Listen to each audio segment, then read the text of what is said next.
ये भी एक अधिकारी है, इन्होंने अपने बच्चे का दाखिला एक सरकारी विद्यालय में करवा के बहुत जबरदस्त मैसेज गया है। सरकारी स्कूल जो कि राजकीय विद्यालय हैं उनमें किसी भी प्रकार की गुणवत्ता में कमी नहीं है। और बाकी अधिकारी हैं वो भी कहीं ना कहीं अपने बच्चों का दाखिला सरकारी विद्यालयों में करवाएंगे, उनकी तरफ रुख करेंगे। प्राइमरी या फिर मिडिल तक सरकारी स्कूल में जरूर भेजना चाहिए, उससे बच्चे में संघर्ष की भावना पैदा होगी। कुछ कमियां हैं उसको देखेगा, समाज के ऐसे वर्ग से बच्चे आएंगे उनमें घुलेगा मिलेगा, तो आपस में जो एक भाईचारा है वो भी बढ़ता है। आप कौन से विद्यालय में पढ़े हैं, सरकारी या गैर सरकारी? उस टाइम पे तो ऐसा था कि छठी क्लास में ABCD पढ़ना सीखी थी सर मैंने। 5वीं क्लास तक ABCD नहीं होती थी।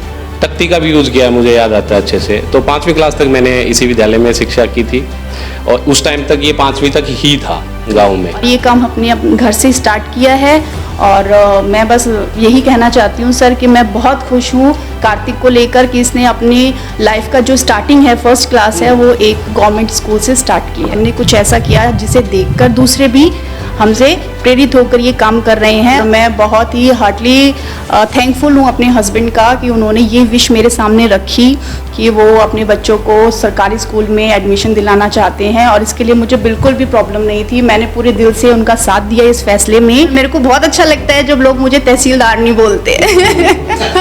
जी हम पढ़े लिखे लोग हैं, अगर हम ये पहल नहीं करेंगे तो हम दूसरे लोगों से क्या उम्मीद करें।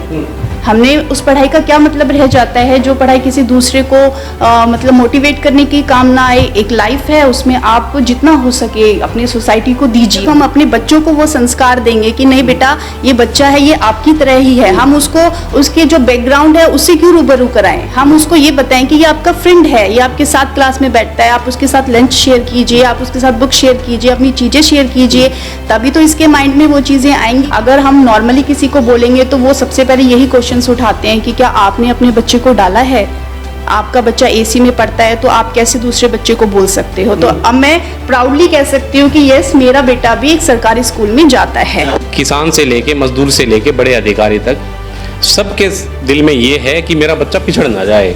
ये रेस बचपन से ही उसके ऊपर इतनी लाद दी जाती है कि ये पिछड़ ना जाए। प्राइवेट में पढ़ेगा तो ही आगे जाएगा, सरकारी में पढ़ेगा तो ये तो बिल्कुल असफल होना है। मैं तो मानता हूँ असली संघर्ष और सही पढ़ाई सरकारी स्कूल में होती है और मेरा हमेशा से यही रहेगा कि मैं अपने बच्चे को कम से कम इतना संघर्ष करना जरूर सिखा दूं कि लाइफ में कभी वो असफल हो तो उसको ये ना लगे कि मेरी तो जिंदगी खराब हो। सब कुछ सरकार के भरोसे नहीं है सर। आप 50,000 रुपये सालाना फीस दे रहे हो अपने बच्चे की, तो जैसा मैं आपको बता रहा था अगर 1 साल के लिए 10 पेरेंट्स अपने बच्चों की 50,000 की फीस गवर्नमेंट स्कूल की आधारभूत या मूलभूत क्लासेस को स्मार्ट बनाने के लिए खर्च कर रहे हैं तो 5 लाख रुपए बनता है सर। 5 लाख रुपए में 3-4 क्लासरूम AC के और सारी सुविधाएं स्मार्ट रूम बन सकते हैं। तो सारी चीज़ें सरकार के भरोसे ही क्यों हैं। वहाँ सरकारी स्कूल में फीस देते टाइम लगता है ये तो सारा सरकार का काम है, सब वही करेंगे। और प्राइवेट स्कूल में आप 10 रुपये की कॉपी भी 100 रुपये में लेके आ रहे हैं। मुझसे यही गुजारिश है वो अपने बच्चों को सरकारी स्कूल में एडमिशन दिलवाएं। आप देख रहे हैं हरियाणा न्यूज 24, जहां हर खबर मिले सच के साथ। नमस्कार, स्वागत है आपका हरियाणा न्यूज 24 पे। मैं हूं मुन्ना लांबा, मेरे सहयोगी प्रिंस लांबा के साथ आज हम मौजूद हैं लुहारू विधानसभा में और हमारे साथ उपस्थित हैं नायब तहसीलदार। आपने रोज़ पाला पड़ता होगा हर अफसर से किसी न किसी रूप में, परंतु आज हम आपको एक ऐसे अफसर से मिलाने जा रहे हैं। आपकी हमेशा एक शिकायत रहती थी देश के लोगों की कि अधिकारी पहल क्यों नहीं करते अपने बच्चों का सरकारी विद्यालयों में दाखिला करवाने के लेके। अगर आपने अक्सर आम महिला की, आम व्यक्ति की एक शिकायत, बड़ी गंभीर शिकायत थी, अगर इनके बच्चे सरकारी विद्यालयों में पढ़ने लग जाएंगे तो फिर स्वाभाविक है स्कूल अच्छे हो जाएंगे और अच्छी शिक्षा भी मिलेगी उन बच्चों को। तो नायब तहसीलदार हरीश बिजारनिया मेरे साथ मौजूद हैं। ढाणी रहीमपुरा गांव से आते हैं और बिल्कुल लुहारू के नज़दीक सटा हुआ है और ये नायब तहसीलदार हैं लुहारू में। इन्होंने बहुत अच्छी पहल की है। ऐसे अफसरों को हमारी चैनल की तरफ से हम सलाम करते हैं, सलूट करते हैं कि इन्होंने एक अच्छा मैसेज दिया है भारत के उन अधिकारियों को, उन अफसरों को। क्यों? ये भी एक अधिकारी है, इन्होंने अपने बच्चे का दाखिला एक सरकारी विद्यालय में करवा के बहुत ज़बरदस्त मैसेज गया है पूरे भारतवर्ष में। शायद ही इनसे प्रेरित होके और बाकी अधिकारी हैं वो भी कहीं ना कहीं अपने बच्चों का दाखिला सरकारी विद्यालयों में करवाएंगे, उनकी तरफ रुख करेंगे। तो हरीश जी, आपका हरियाणा न्यूज़ 24 पे आपका बहुत बहुत स्वागत है। धन्यवाद सर। सबसे पहले मैं न्यूज़ 24 को और लांबा सर को, उनकी टीम को धन्यवाद देना चाहता हूं कि इन्होंने इस खबर को इतनी प्रमुखता दी। मेरा मकसद सबसे पहले तो समाज में ये संदेश देना था। लोगों की शिकायत हमेशा रही है, जैसे आप बोल रहे हैं कि अधिकारी या जो अमीर लोग हैं वो अपने बच्चों को सरकारी स्कूल में दाखिला क्यों नहीं दिलाते हैं। तो उस शिकायत को दूर करने के लिए, और पर्सनली मैं खुद भी इस चीज़ को अहमियत देता हूँ कि सरकारी स्कूल जो कि राजकीय विद्यालय हैं उनमें किसी भी प्रकार की गुणवत्ता में कमी नहीं है।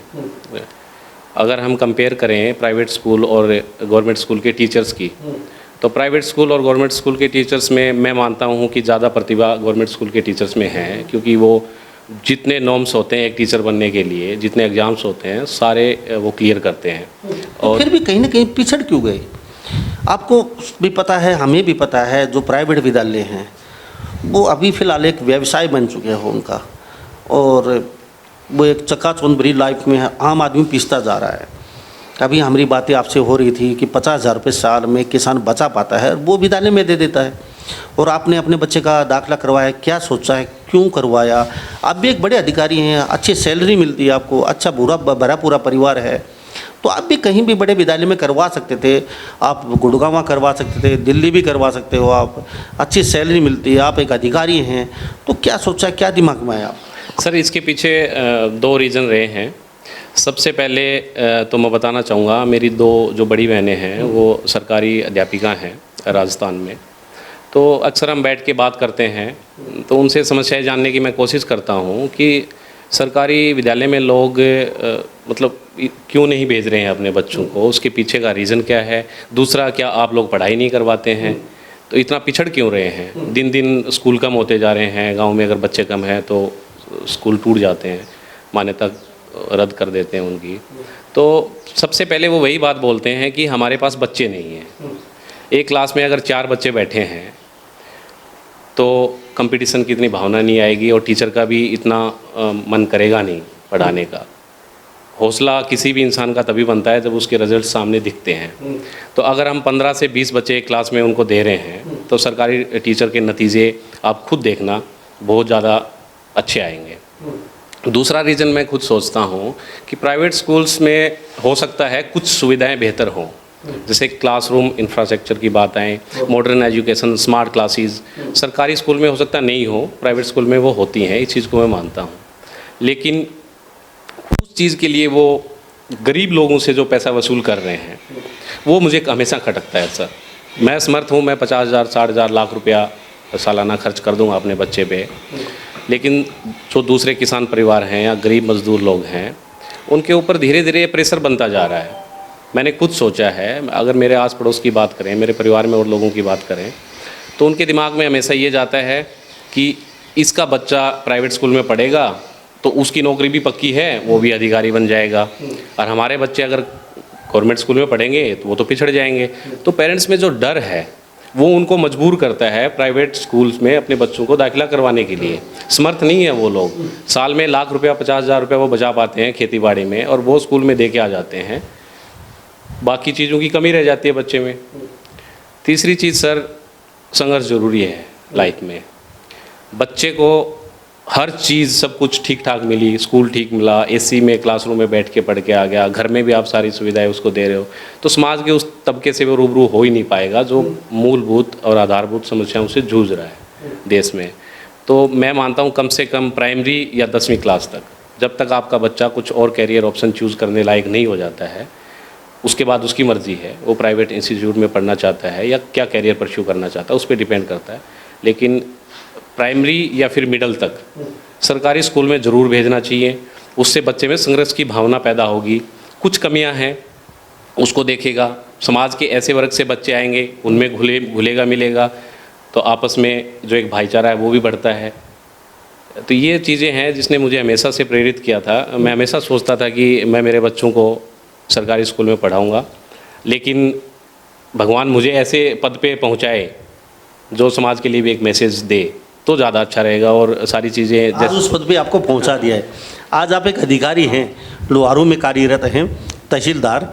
तो आज अपने बच्चे का, लेकिन एक बात मेरे दिल में और मैं पूछना चाहूँगा, जनता भी देख रही है हरियाणा प्रदेश की, आप कौन से विद्यालय में पढ़े हैं, सरकारी या गैर सरकारी? मैंने 5वीं क्लास तक शिक्षा है वो इसी स्कूल से की है, तो मेरा जुड़ाव बचपन से वैसे ही है। इवन मेरे चाचा, मेरे पापा, उन्होंने भी 5वीं क्लास इसी स्कूल से की थी। तो मैंने सोचा 5वीं क्लास, और उस टाइम पे तो ऐसा था कि 6ठी क्लास में ABCD पढ़ना सीखी थी सर मैंने। 5वीं क्लास तक ABCD नहीं होती थी। तख्ती का भी यूज़ किया, मुझे याद आता है अच्छे से। तो 5वीं क्लास तक मैंने इसी विद्यालय में शिक्षा की थी, और उस टाइम तक ये 5वीं तक ही था गाँव में। फिर 6ठी क्लास से लेके 10th क्लास तक मैंने प्राइवेट स्कूल में पढ़ाई की है लोहारू में। लेकिन उस टाइम पे वो स्कूल थे, वो उनका फीस स्ट्रक्चर और जो चीज़ें थी वो लगभग सेम थी। इतना परिवार के ऊपर बोझ भी नहीं पड़ता था, मेरे किसान परिवार से नॉर्मल था सरकारी और जो प्राइवेट भी था। हाँ सर, ज़्यादा फर्क नहीं था, अफोर्ड कर सकते थे। 60-70-100 रुपये फीस लगती थी महीने की, ऐसे मुझे याद आ रहा है। तो विवेकानंद हाई स्कूल है, उसमें मैंने 10th क्लास तक पढ़ाई की लोहारू में। फिर 11th और 12th क्लास मैंने चैरिटी ट्रस्ट का स्कूल है बगड़ में, क्योंकि उस टाइम पे लोहारू में साइंस साइड का कोई स्कूल था ही नहीं 11वीं 12वीं क्लास का। तो मेरी मजबूरी थी बाहर निकलने के लिए, तो बगड़ राजस्थान में मैंने पढ़ाई की थी। वो भी ट्रस्ट का स्कूल था और सरकारी ही बोल सकते हैं उसको, उसमें पढ़ाई की। 12वीं क्लास करने के बाद मेरा चयन इंडियन नेवी में हो गया था। उसके बाद की एजुकेशन मैंने ग्रेजुएशन, पोस्ट ग्रेजुएशन सब डिस्टेंस एजुकेशन से की है। मेरे साथ अभी इनकी वाइफ भी बनी हुई हैं बबीता जी, और मैं उनसे भी जानना चाहूँगा कि आपकी भी क्या अपने बच्चे को सरकारी विद्यालय में दाखिला करवाने के लिए कि कितना सहमत रही हैं या फिर ये खिलाफ थी अब इस मौके पे। और मैं हरीश जी का जो नायब तहसीलदार हैं, हम दिल से फिर सलूट करते हैं। आप बोलते बहुत बड़ी बड़ी बातें हैं, हमारे जो हरियाणा प्रदेश के अधिकारी हैं सरकारी स्कूलों में बड़े बड़े भाषण देते हैं, विद्यालय का ये कर देंगे वो कर देंगे। बोलना और करने में बहुत अंतर होता है, हौसला चाहिए। और वो हौसला नायब तहसीलदार ने दिखाया है, हरीश जी ने वो हौसला आज इन्होंने कर दिखाया, और एक प्रेरणा, एक मैसेज छोड़ा है समाज के उस तबके के लोगों के लिए जो अमीर लोग हैं, जो अधिकारी हैं, व्यवस्था को जो सुधारना चाहते हैं परंतु अपने पर प्रैक्टिकल करना नहीं चाहते। इन्होंने व्यवस्था को सुधारना चाहा परंतु पहले अपने घर से ही लेके चले हैं, उस व्यवस्था को सुधारना चाहते हैं। वास्तव में काबिल तारीफ़ है, अच्छा मैसेज है। शायद ही इनसे प्रेरणा लेके हमारे हरियाणा प्रदेश में, भारत में कम से कम और जो अधिकारी हैं वो ज़रूर सोचेंगे और अपने बच्चों का दाखिला ज़रूर करेंगे। बबीता जी, आपका भी हरियाणा न्यूज़ 24 में बहुत बहुत स्वागत है। Thank you sir. Babita ji, कितनी पढ़ी हैं आप? सर मैंने MCA किया है और मैं शुरू से एक मेटोरियल्स स्टूडेंट्स रही हूँ। अबव 80% मेरे मार्क्स आते थे। और मेरी जो स्कूलिंग है वो 5th क्लास तक मैंने एक छोटे प्राइवेट स्कूल से किया। आफ्टर दैट आर्य विद्या मंदिर स्कूल से मैंने +2 तक कंप्लीट किया। उसके बाद महर्षि दयानंद यूनिवर्सिटी से एफिलिएटेड कॉलेज है अग्रवाल कॉलेज बल्लभगढ़ में, ये फरीदाबाद में आता है, वहाँ से मैंने MCA अपना कंप्लीट किया। उसके बाद तो सरकारी विद्यालय में नहीं सर, मेरा एक्चुअली गवर्नमेंट स्कूल से इतना इंटरेक्शन नहीं हुआ है।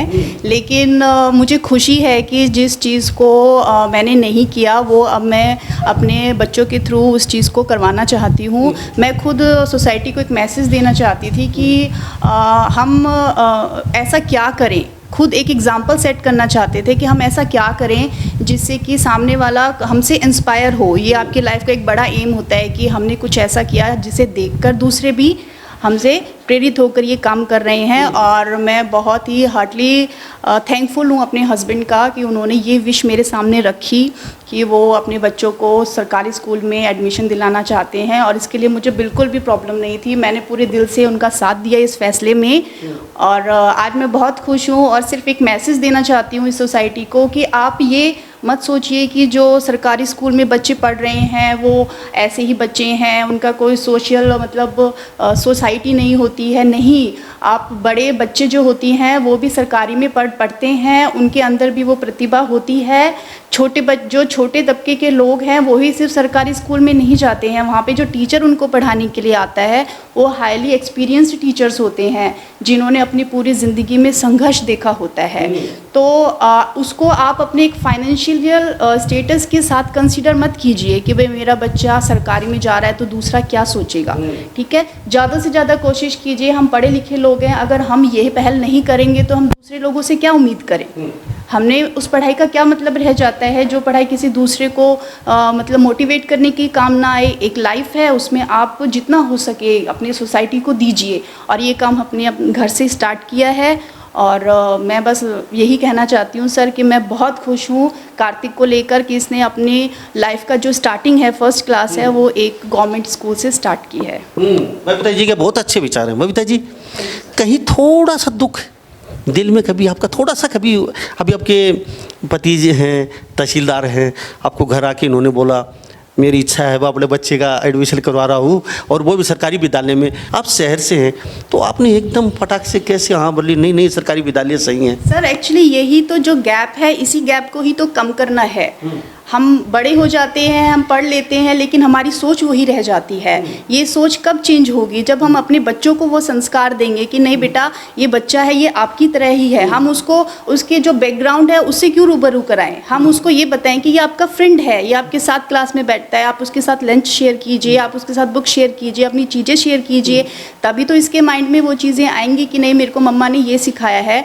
और सर एक चीज़, बच्चे खुश हैं, अभिभावक नहीं चाहते हमारे बच्चे वहाँ अलग से क्लासेस लगाई जाए उनकी, वो प्रेशर बनाते हैं स्कूल। नहीं नहीं, ऐसा तो बिल्कुल भी नहीं होना चाहिए। जो आपका स्कूल है, जो विद्यालय है, उसमें एजुकेशन सबके लिए इक्वल है। कोई डिफरेंस करके रोज़ बना के क्लासेस या सेक्शंस बना के एजुकेशन नहीं बांटी जाती, वो सबको इक्वल दी जाती है। तो मैं तो खुद ये सोचती हूँ कि जहाँ पर 5 बच्चे बैठे हैं वो चाहे अलग अलग तबके के हों, अलग अलग बैकग्राउंड के हों, उनको इकट्ठा बिठा के उनको एजुकेशन दो, ताकि एक दूसरे की जो चीज़ों को वो शेयर करें, उनके अंदर यूनिटी की भावना आए कि नहीं ये मेरा फ्रेंड है और हमें एक साथ बैठना है। तो इस तरीके का गैप तो होना भी नहीं चाहिए स्कूल में कि आप सेक्शन वाइज या किसी के बैकग्राउंड को देखकर बच्चों में डिफ्रेंशिएट कर रहे हो एजुकेशन को लेकर।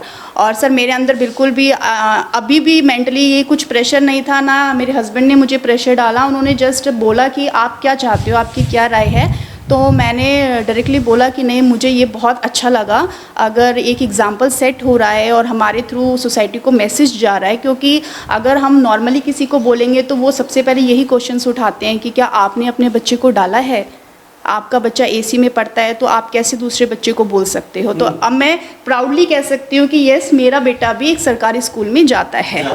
यस। तो आपसे मैं दोबारा लौटा हूँ सर, मैं आपसे जानूँगा, आप तहसीलदार हैं, बड़ी पोस्ट है, बच्चों को अच्छा मैसेज दिया है अपने समाज के लोगों को। अब इस मौके पे आप उन अधिकारी को क्या कहना चाहेंगे जो बहुत बड़ी बड़ी बातें करते हैं माइक पे सभाओं में, लेकिन वो अपने पे आती है जब पीछे हो जाते हैं, नहीं नहीं सरकारी स्कूल में हम हमारे बच्चों को नहीं भेज सकते, प्लीज़ उन लोगों को क्या कहेंगे? आप उनके लिए थोड़ा सा मैसेज बताइए ताकि आपसे थोड़ी सी वो सीख के कुछ। देखिए सर, सबको पहली बात तो सबको हक है और सबको अपना निर्णय लेने का अधिकार है कि वो अपने बच्चों को कौन सी स्कूल में पढ़ाएं और कैसा वो सोचते हैं। तो इस बारे में तो मैं क्या बोलूं, ऐसी चीज़ सैलरी सरकार की, सरकारी विद्यालय ख़राब हो जाते हैं, तनख्वाह लेते हैं बहुत मोटे मोटे सरकार के, बड़ी बड़ी कुर्सियों पे बैठे रहते हैं।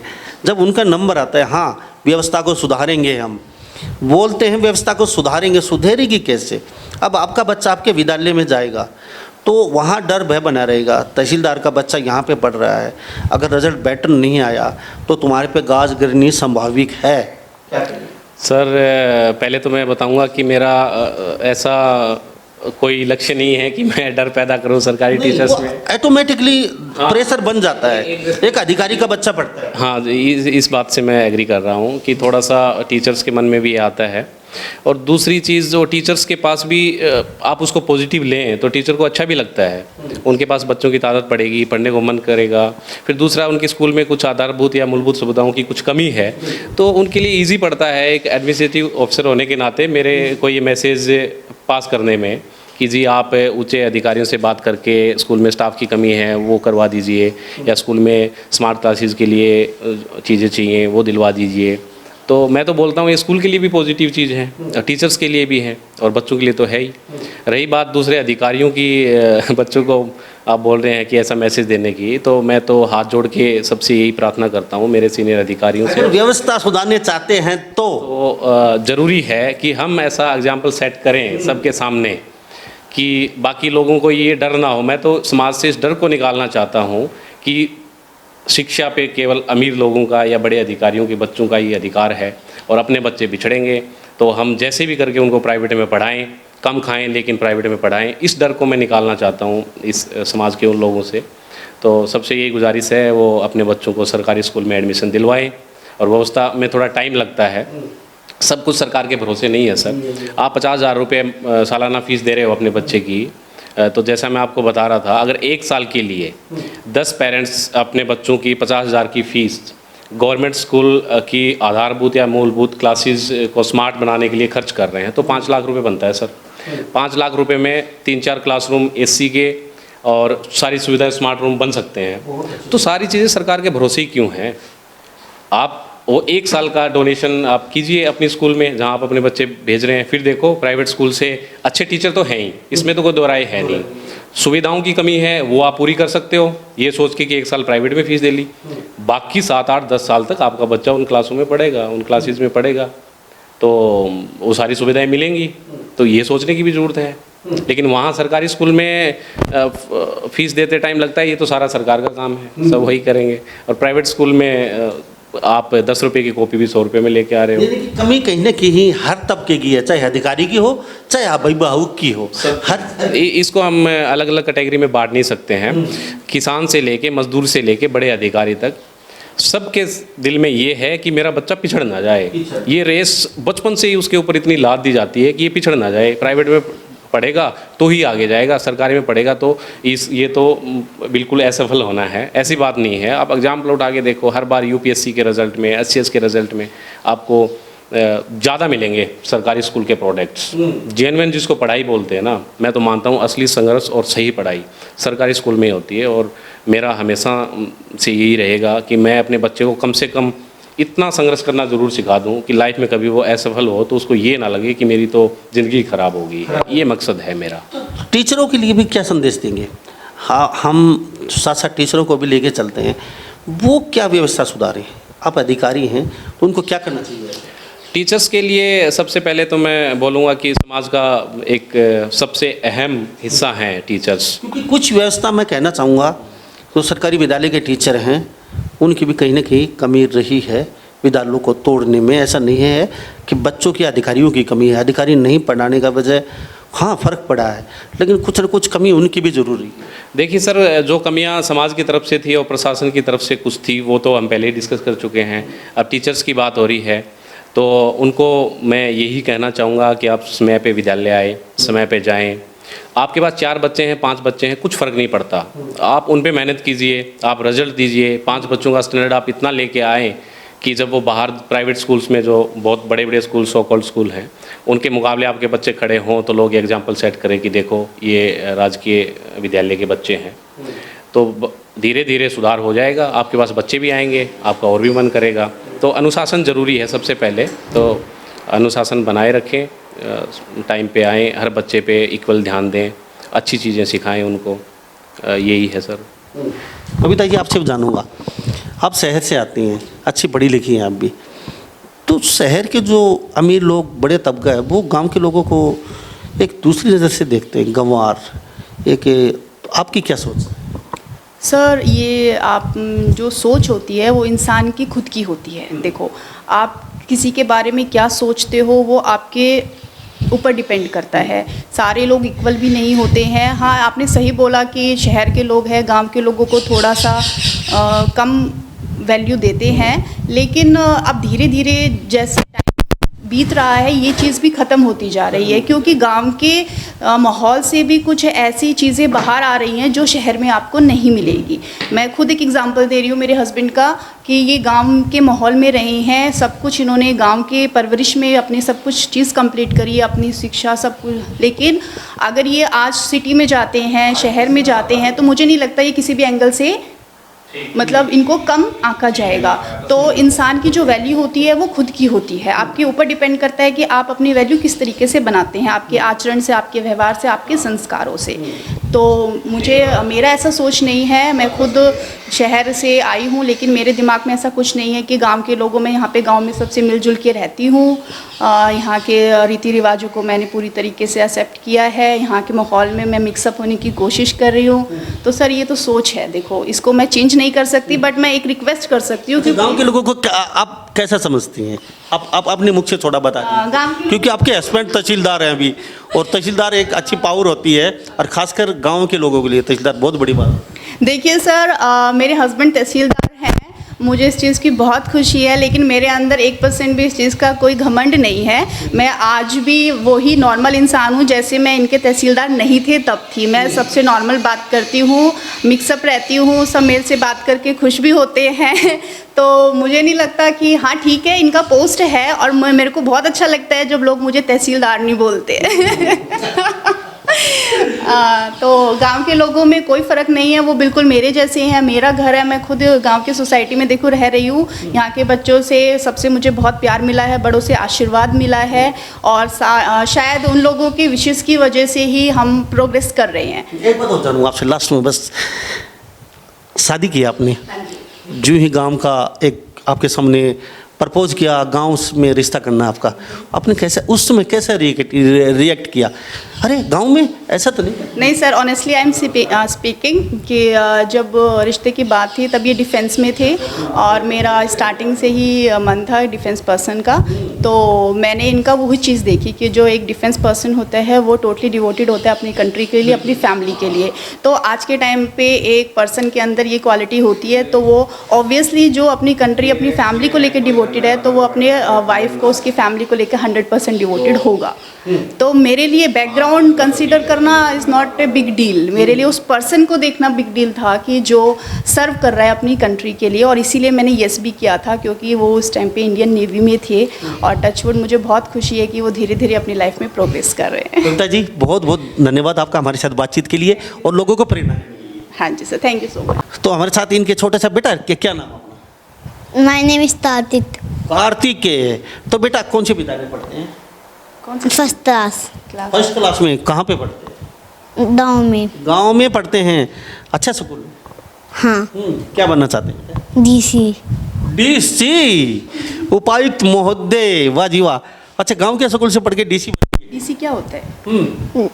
डीसी तैकता है जो सबसे बड़ा आता है। क्या बात है जी, बहुत अच्छी सोच है बच्चे की भी और पूरे परिवार की। सर आपका भी बहुत बहुत धन्यवाद, बहुत बहुत आप तहसीलदार हैं, और हम आशा करते हैं शायद ये लोग आपको देखेंगे, कुछ ना कुछ मैसेज अच्छा जाएगा, और जहां आपको बुलाना चाहें प्रेरणा के लिए, जहां सम्मानित करना चाहें, वहाँ पे लोग आप ज़रूर बोलेंगे, स्टेज पे जाके और मंच पे जाके, हाँ मेरा बच्चा सरकारी विद्यालय में पढ़ता है और मैं तहसीलदार हूँ। हम चाहेंगे आप अपने मुख से हर जगह ये बात बोलें, पति पत्नी। धन्यवाद जी आपका। धन्यवाद जी। तो हमारे साथ ये हरीश बिजारनिया और उनका छोटा सा नन्हा सा बेटा और उनकी वाइफ बनी हुई थी। अच्छी सोच, पूरे परिवार की बहुत अच्छी सोच है, और इन्होंने वास्तव में डंका बजा दिया है पूरे हरियाणा प्रदेश में। करना सब चाहते हैं, परंतु अपने से शुरुआत कोई करना नहीं चाहता, और उन अधिकारियों के लिए भी संदेश दिया और शिक्षकों के लिए भी संदेश दिया है। सरकारी विद्यालय को हम सुधार सकते हैं। वो जो पैसे आप विद्यालय में दे रहे हैं प्राइवेट में, वो पैसे हम सरकारी विद्यालय में दे सकते हैं। एसी वहाँ भी लगवा सकते हैं, वहाँ अच्छे टीचर भी हम ले सकते हैं, गांव के लोग भी वहाँ मदद कर सकते हैं। तो इस बारे में आप क्या सोचते हैं? कमेंट में अपनी राय जरूर देना। तो इन्हीं सब बातों के साथ मैं मुन्ना लामा, मेरे सहयोगी प्रिंस लामा के साथ हरियाणा न्यूज़ 24। नमस्कार, जय हिंद। आप देख रहे हैं हरियाणा न्यूज़ 24, जहां हर खबर मिले सच के साथ।